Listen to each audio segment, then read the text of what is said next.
Tyra Banks out of a few things, so she was a little bit younger than me, so she would not get the assignments. I'll show you some pictures in a little bit. I got married at age 25. He was 27. Ended up with 5 beautiful children who were all academically talented. I had a great job working in the fashion industry. I went to work directly with Oscar de la Renta in his showroom side by side with some of his major designers that worked with the team. After I left my modeling career, and then I left that job and I went to work for Shearson Lean and Brothers, World Trade Center. Market crashed in '87. My husband was transferred to London on a job and assignment. He worked in the reinsurance industry for Marsh & McLennan Insurance Companies. We left the country and we went abroad for a little bit, and while I was there, he would lie about his whereabouts constantly. I was at the apartment in Putney, just outside of Wembley, in London, expecting our firstborn child, who ended up becoming an educator, finished her master's degree in education at the University of the National, it's called the Taiwan National Normal University in Republic of China. She left the United States. She had enough. She's been there for 8 years. She just came back. She went to Chicago to do some classes in DePaul and take a job in Chicago. The reason why I'm just giving you like a lot of different things, maybe it seems like I'm being tangential, but there's like, my life became unorganized. And the reason why I sometimes go tangential is because of post-traumatic stress disorder. Little did I ever think I would be there. I have a master's degree in education from Regent University in Virginia.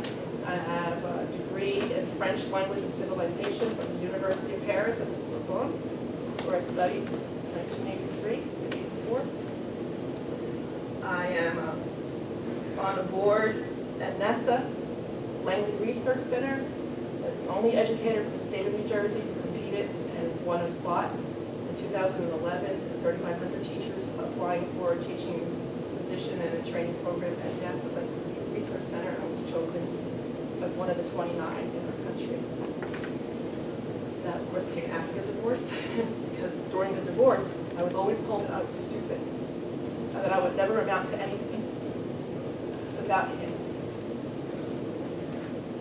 His background became my whole world. I had given up everything because he wanted a traditional family. He wanted a traditional family. And his joke was barefoot, pregnant, and in the kitchen. And I kept thinking, that's not why I went to school. That's not why I struggled so hard to get into college. I got in, I studied hard, I got great grades, but he still wanted to marry me. And I didn't know any of his personality until after London, when we were married and we were expecting our firstborn child. Because I'm going to go back again, and when we were in London, he would disappear a lot because there were drinks parties. You know, you have to go drink warm beer and eat bubble and squeak and hang out with your coworkers after work in London. Then you have to go over to Scotland and go play golf and do all these things, and I was always left in the flat by myself with this baby on board. Finally, we were transferred back to the United States, and we went back to his position at the World Trade Center.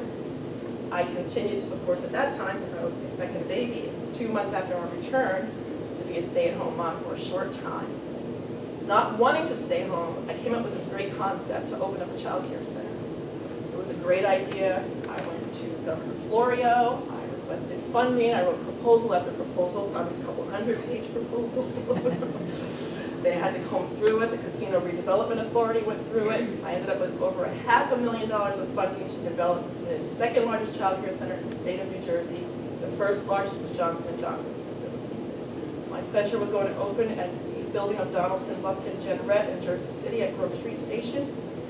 12,000 square foot facility with state-of-the-art equipment, security, and all kinds of things to keep an eye on children so that sex abuse would not occur, or at least to deter it, so that children who are innocent would not be violated. It was an opportunity to give mothers and fathers a chance to work and have their children in good quality child care near their office so that they could come at lunchtime and spend some time with their children. My project continued to go forward. We were just about to break ground. I kind of had to come up with an idea with then it was Mayor Robert Menendez, Mayor Jerry McCann from Jersey City, And Dana Berry from the Union City Daycare Centers in Union City, where Mayor Menendez was the mayor, became Senator Menendez. At that daycare center program, and when we were developing the program, Dana had a daycare center in Union City already, but we were trying to figure out how to cut the costs for the daycare centers because it became very costly for parents to pay for tuition. So we came up with an idea that we take senior citizens who have a great amount of wisdom, and a great amount of understanding, and a great amount of patience, and who also miss their grandchildren because of the mobilization and movement of our generation, moving to California, et cetera, et cetera. A lot of times grandparents don't get a chance to spend time with their beautiful grandchildren. So if they could have a second career and work as paraprofessionals in a child care center, they would then be able to hold babies, talk to them, and have an impact on their lives. So we put together this program that was called Older Hands. Older hands meaning that they were hands, but they were older, and they had more wisdom and understanding than some of the younger people, and they had a lot more to offer. So we went and we applied for a grant through Title V funding, and the program, we ended up using it as it became a national model. It was a paraprofessional program where seniors could go for maybe 8 to 10 weeks for a training program. They had a cap and gown celebration and graduation when they were placed in child care centers. And as soon as we started one session, there was always a waiting list for other programs. It's still a national model, and it's still in existence today, 27 years later. It's good to know. My daycare center was still in the process of the breaking of the ground. My husband decided that he didn't want me to do it. He told me that I'm not going to help you anymore with your financial projections. I prefer if you be a stay-at-home mom. So every time I had to go to a meeting to talk about finances with different people, he would accuse me of having an affair with one person or another, even though I always stuck right beside him. He didn't want me out of his eyesight. So he messed up the financial projections, and it didn't work out, and the funding was withdrawn. We weren't able to open the center, but the Senior Citizen Project is still in existence today. There was really nothing I could do about it because I had to ask him for the money because I had given up my job after I had the baby because I was just trying to build this child care center. I couldn't really go to an accountant and pay somebody without permission, and I couldn't use his money, and I couldn't use credit cards because I had to pay it back, and I had to ask him for the money to pay it back. So that thing just went by the wayside. A few years into the marriage, I found out I went to work with the Superior Court of New Jersey, Hudson County unit. I was a probation officer. My background is in sociology and education, partially in criminology, and my sociology degree from the University of Pennsylvania, criminology, sociology. While I was working there, he did everything in his power to get me to leave that position. He was friends with the chief of the Hoboken Police Department. He came to me and told me that one of the inmates was planning to hurt me when he came out of prison. There was someone stalking me for a few weeks. I don't know if that was the inmate or somebody that they had planted or made a joke or something to scare me as I was pushing my daughter down the street in a stroller, my now 27-year-old daughter, Lauren, and I was expecting my second child. Someone would stalk me as I walked down the street to the playground, to the park with my daughter in the stroller. He would drive beside me, maybe a half a mile an hour, and just go. And I was always very afraid, so I would make a U-turn, go down the street, go back to the house, go back inside and call the police. I didn't know how to deal with that. I gave up that job as a probation officer because I was afraid that someone was going to hurt me. That was his plan. So I was there about a year and a half, working with Judge Walsh when I resigned from my resignation. I then wanted to work part-time, just a little something just to remain autonomous. I said, let me go to the Barbizon modeling schools. Want to be a model or just look like one? At that point I had already been a model. I still looked like one, but I knew other women needed to look like one too. And I wanted to help them in some way that they could help build their self-esteem, because I knew that mine was sinking. And that was the only way for me really to rebuild it, is to get back in there, where the cosmetics were, where the perfume smells nice, and where women are feeling empowered, and where men who work there are saying, wow, you look beautiful, and they treat you nice. I worked there for a short time, and suddenly he wouldn't come home by 7 p.m. so that I could be at work by 7:30. In fact, he wouldn't even come home at all, most times. So I would take both children to work in a double stroller. My boss allowed me to put them in her office. She was very kind. She was a single mom. She did it for 6 months, and she said, Donna, this is not fair. You're going to have to resign, or I'm going to have to fire you.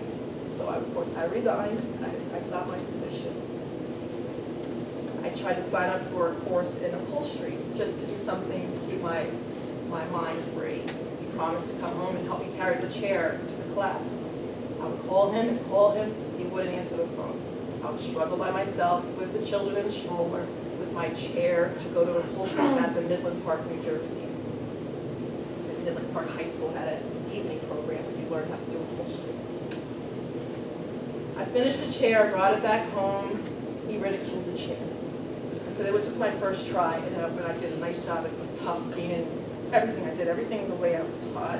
My teacher was a master from Italy, so it couldn't have been that. He approved of it. So after the class was completed, I sort of gave up, but I wasn't really sure what to do. Here I am now with second child, stay-at-home mom, and I'm thinking about my parents in Philadelphia. His parents were in Massachusetts. I would go to the playground to try and make friends and play dates.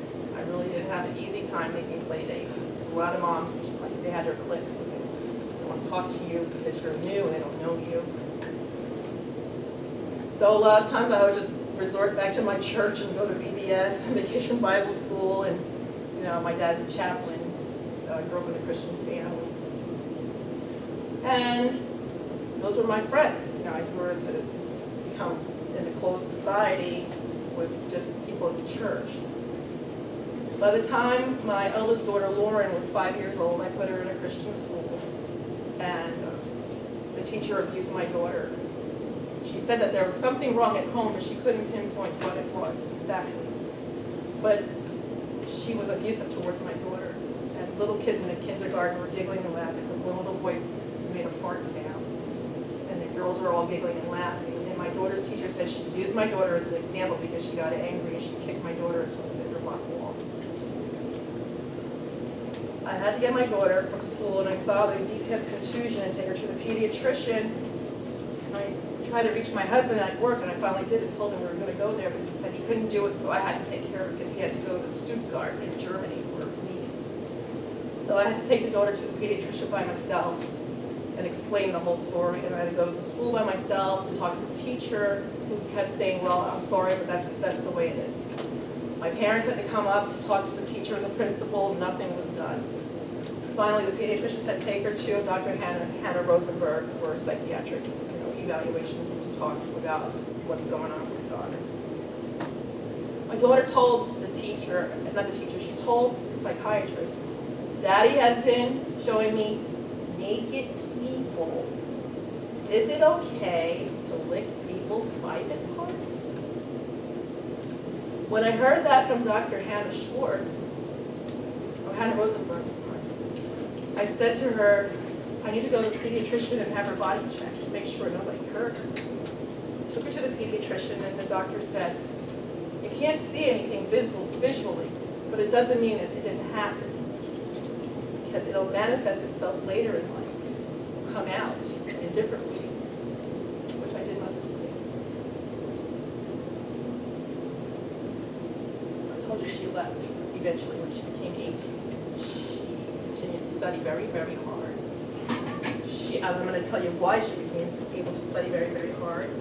Because after that incident at Eastern Christian Elementary School in Midland Park, Hannah asked me if I would be interested in homeschooling so that my daughter wouldn't have to be humiliated anymore at the school, but also that I would have a very close bond with her and I would be able to see what was going on at all times.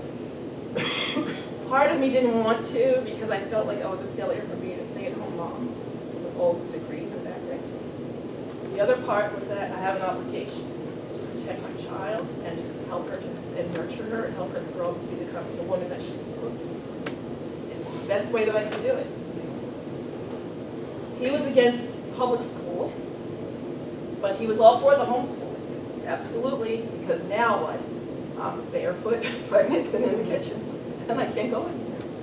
But what a wonderful assignment to be a homeschool mom and stay at home. And he said that would be even better because now he could really rise the corporate ladder because he knew that his family was home and intact. Everybody was at home and safe, and now he could go on and build his career. Went a little further, and I had another baby.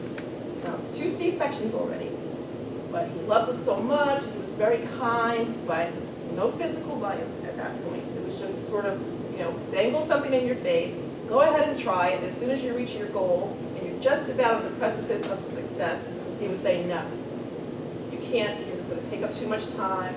I've got to travel, I've got to go to Bermuda, I've got to do this, I've got to do that. It's going to interfere with my career. So I would stop doing the things that I enjoyed and just continue homeschooling and having another baby. I had a son.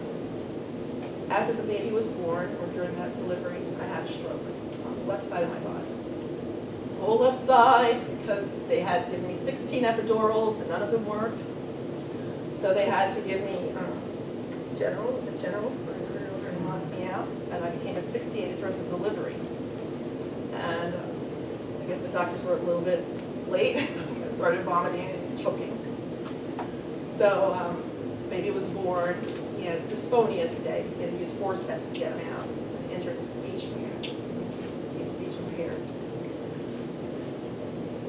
But my husband, he was by my side, continued to encourage me and be there for us and continue to provide the money and continue to grow up the corporate ladder. In 1997, I gave birth to another child. This child, she became runner-up for Miss Team USA New Jersey. And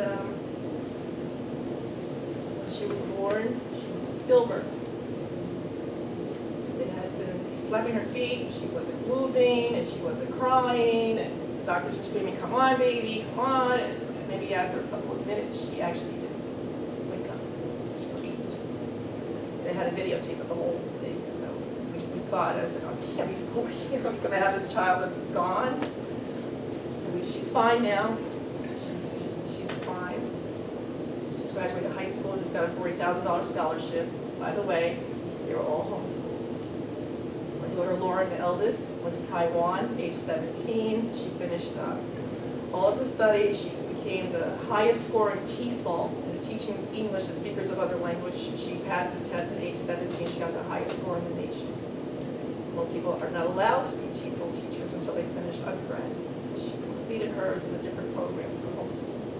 So she wanted to take that to Taiwan, Republic of China, where she stayed for 8 years to teach and work and help children from human trafficking, rescuing little kids. Because over there, kids go to school at 7. They don't go to school at 5. So she would help find children that were hiding in dumpsters and places like that, get them to social services over in, it's called a town called Yushan or Hualien, and another place that was near the Philippine seaside of the island. She ended up getting a lot of awards and her name on the congressional record under President Bush's administration and also under the first term of President Obama. She got gold volunteer service awards from the White House. So I've given you just a little synopsis, and then finally I had my 5th child after my mother passed away in 2001. My husband's goal was 10 children. I had 5, and I asked him, you can have the other 5, because I saw on TV that men were now able to have babies. What happened to me after having all these children was 9/11. It was in the World Trade Center disaster, and he lost 285 co-workers. He was a speaker at St. Patrick's Cathedral in front of all the people when they had the big memorial service, and the bagpipes were walking down the aisle, at St. Patrick's Cathedral. But he never went for post-traumatic stress disorder therapy after 9/11. He was also in the Trade Center in 1993, and he never went for therapy. I watched my husband, who already had an insecurity about me rising to higher levels, but I watched him unravel. My husband went to the Wharton School of Business. So, the Wharton School is a really good school for business at the University of Pennsylvania. The best business schools in the nation, probably in the world. By this time, my husband was making $1.5 million a year. His career had started at $19,000 and by 27th year, he was really rising up the ladder. So by year 22, 23, 24, he made it to where he was expecting to go. But it still wasn't enough. He wanted more. So he finally left that company and went to another company, became a chief brokering officer, his third in command at another Wall Street firm. Finally went to another Wall Street firm and he became the president of that firm. It's never enough, to succeed, but you have to never stop to look back and see the family, the trail of children behind him, and the wife begging for attention. And now he had the 9/11 disaster right before him, and now he started to crumble. And he started to become very angry. And he would say, why did I live, and why didn't I die? Why so many other people, and I guess he had guilt, I don't know, maybe guilt. But he's not the only one. I know a lot of moms who lost their spouses in that trade center, and they're having a lot of problems. And that's one of the things that they're not looking at in this country, that the aftermath of 9/11, they're only looking at the ones who died, but there are families that are dying. Whole families, maybe not just one individual, but the entire family is now unraveling because there's no therapy.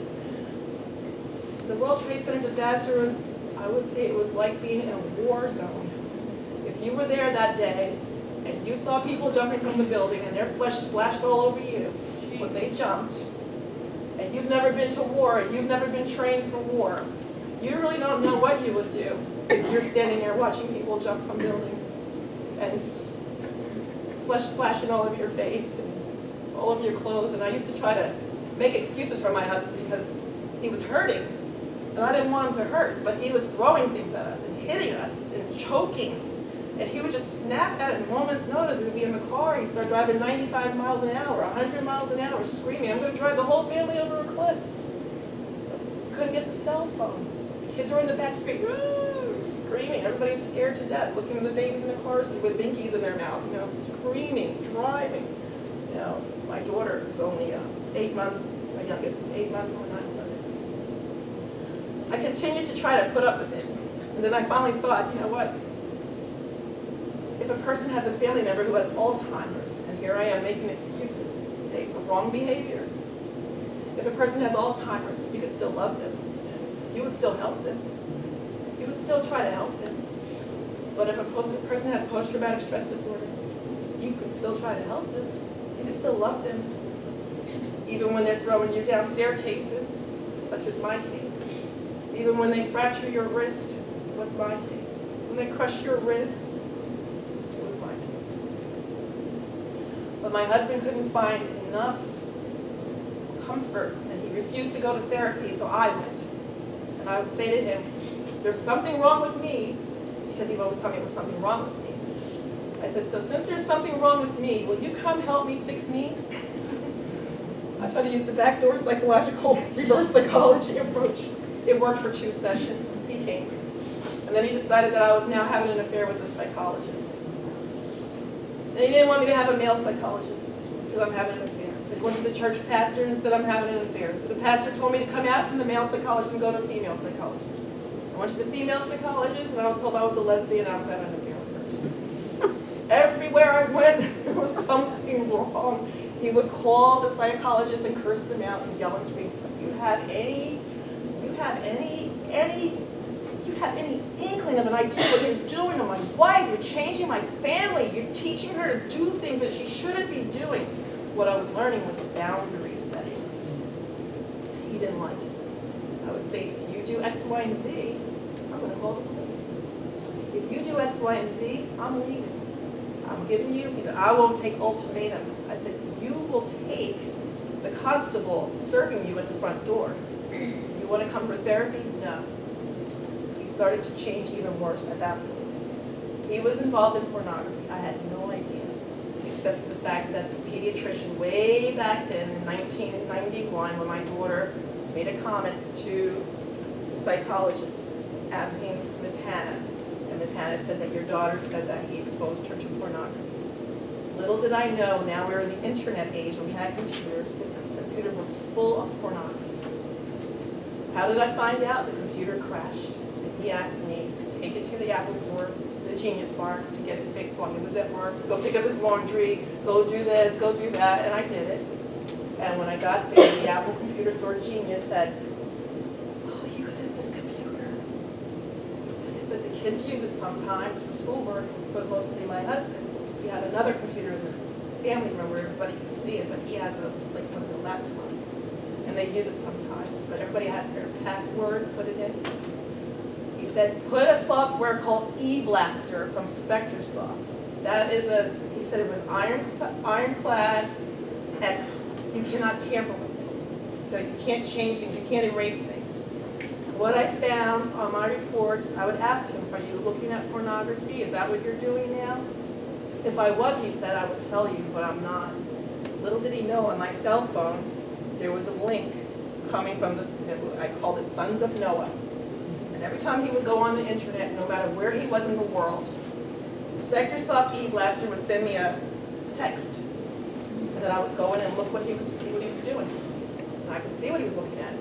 4-year-old with a man, 6-year-old with a man, teenage girl, brunette, big boobs, this, that, and the other thing. And I asked him again, "Are you looking at pornography?" "No." "Are you looking at underage pornography?" "No." I said, "Do you realize it's a federal crime?" "No." I said, "If you're looking at it, I'm going to report you. You report it and I'll kill you. I will hunt you down and I will drag you into the basement and I will kill you. I promise you I will kill you." Well, I reported it. Nothing's been done yet. I reported it. I have a copy of the sheriff's receipt of the computers that they took in 2014. Even though I have reported it to the National Center for Missing and Exploited Children in 2010, 2011, 2012. We got divorced in 2013. I went to the judge. I said, "Your Honor, I don't want a divorce, sir." I say, "Sir," because I'm from a military background. "I don't want a divorce, sir. We have a problem in our household. Can you help save my family and my marriage?"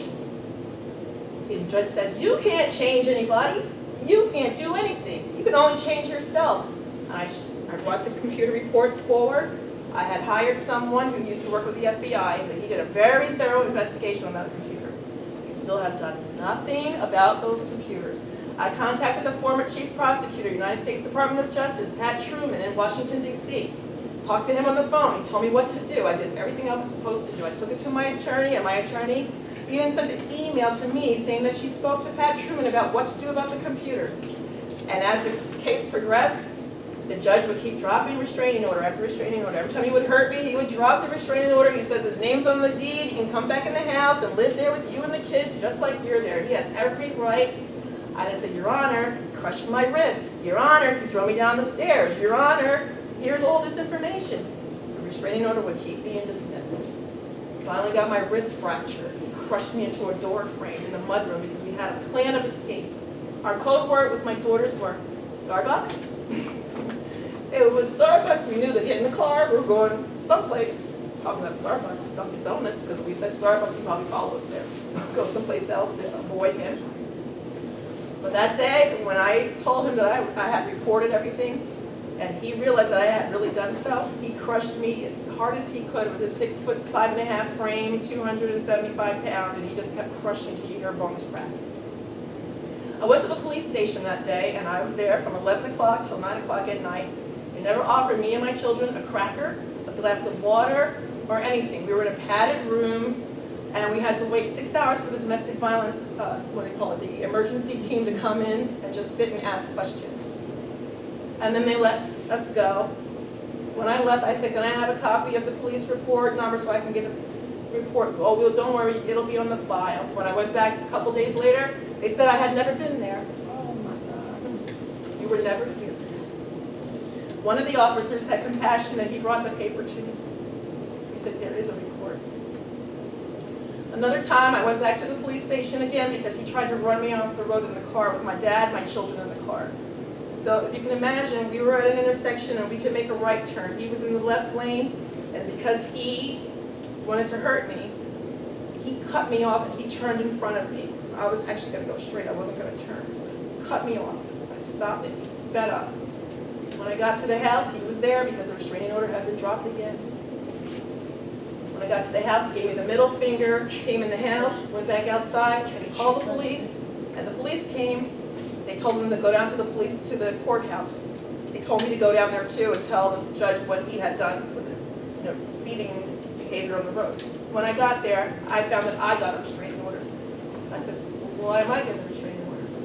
Well, your husband said that you fixed him lunch and you told him to eat SH you know what and die, and that I gave him the middle finger. My father was standing there, he saw the whole thing, my kids saw the whole thing, and I got a restraining order. He got a restraining order too. The judge thought it would be a great idea to give you both a restraining order. That way you can't come near each other. But that didn't stop him. I would get up in the morning to take my daughter, the younger one, I put her in school because it was too much commotion and I just needed some accountability, and I put her in school. No more homeschooling. One morning we were leaving for school, temporary restraining order was in place. We go to get in the car in the garage, and guess who's in the garage? He's in the garage. Call the police. The police said, oh, the restraining order is not what you think. It's called a civil restraint.